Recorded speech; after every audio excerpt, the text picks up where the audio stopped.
In this episode of The Crazy Truck Driver, I want to talk about truck drivers that shouldn't even be driving, okay? Shouldn't even be driving a car, but yet they're driving a truck. Kind of strange.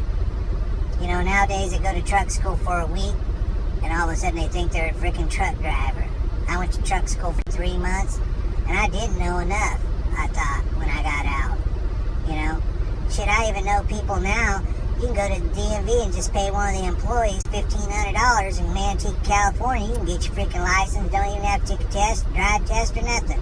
What the hell is really going on here, people? You know, so you really gotta watch some of these freaking truck drivers nowadays, because a lot of them even shouldn't even be on the road.